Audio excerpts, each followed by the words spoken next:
Kisah ini diceritakan oleh Ali bin Abu Thalib radhiyallahu anhu. Ia bercerita, saat itu, Nabi Muhammad Shallallahu alaihi wasallam mengirim pasukan untuk menyerang suatu kaum yang memusuhi kaum muslimin. Ketika Nabi Muhammad tidak mendapatkan berita perkembangan keadaan pasukannya tersebut, lalu beliau bersabda, "Andaikan ada orang yang dapat mencari kabar tentang mereka dan memberitahukannya kepada kami." Beberapa saat kemudian datanglah seseorang dan mengabarkan bahwa pasukan muslim utusan beliau telah meraih kemenangan dalam penyerangan itu. Setelahnya, saat pasukan kaum muslimin pulang dari peperangan menuju Madinah, Nabi Muhammad dan para sahabat menyambut mereka di dekat Madinah. Sesampai dekat Madinah, pemimpin pasukan, Zaid bin Haritsah turun dari untanya dan mencium tangan Nabi Muhammad. Nabi Muhammad kemudian merangkul dan seraya mencium kepalanya.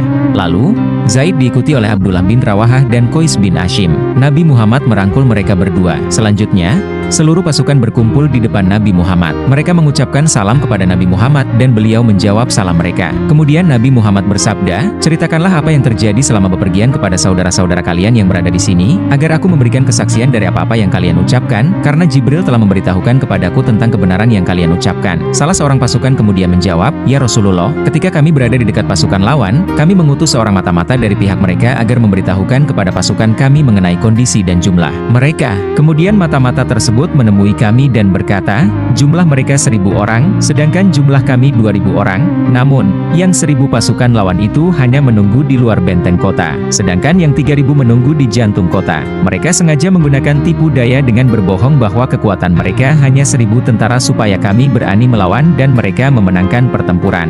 Cerita itu pun berlanjut, pasukan musuh di dalam kota kemudian menutup pintu gerbangnya. Pasukan muslim kemudian menanti di luar. Ketika malam telah tiba, mereka tiba-tiba membuka pintu gerbang dikala pasukan muslim terlelap tidur, kecuali Zaid bin Haritsah, Abdullah bin Rawahah, Qatadah bin Numan, dan Qais bin Ashim yang sedang sibuk mengerjakan sholat malam dan membaca Al-Quran di 4 sudut perkemahan. Di dalam kondisi yang gelap gulita itu, para musuh menyerang pasukan muslim dan mereka menghujani pasukan muslim dengan panah, hingga mereka tidak mampu menghalau karena gelapnya malam. Di tengah kekacauan tersebut, tiba-tiba pasukan muslim melihat cahaya yang datangnya dari para pembaca Al-Quran. Cahaya seperti api mereka saksikan keluar dari mulut Qais bin Ashim dan keluar cahaya seperti bintang kejora keluar dari mulut Qatadah bin Numan. Lalu dari mulut Abdullah bin Rawahah keluar sinar seperti cahaya rembulan dan keluar sinar seperti cahaya matahari dari mulut Zaid bin Haritsah.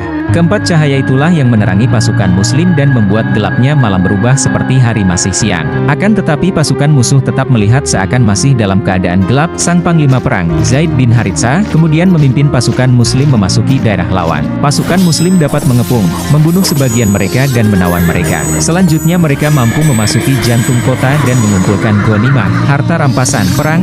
Wahai Rasulullah, yang membuat kami sangat heran adalah cahaya yang keluar dari keempat sahabat tersebut dan kami tidak melihatnya sebelumnya. Cahaya dari mulut mereka itu mampu menerangi kami sehingga kami menang dan menebarkan kegelapan bagi musuh-musuh. Terang salah satu pasukan itu, begitulah kisah sahabat Nabi yang mulutnya keluar cahaya yang diduga karena keempat sahabat tersebut adalah pembaca Al-Quran yang taat beribadah kepada Allah Subhanahu wa Ta'ala. Wallahu a'lam bishawab.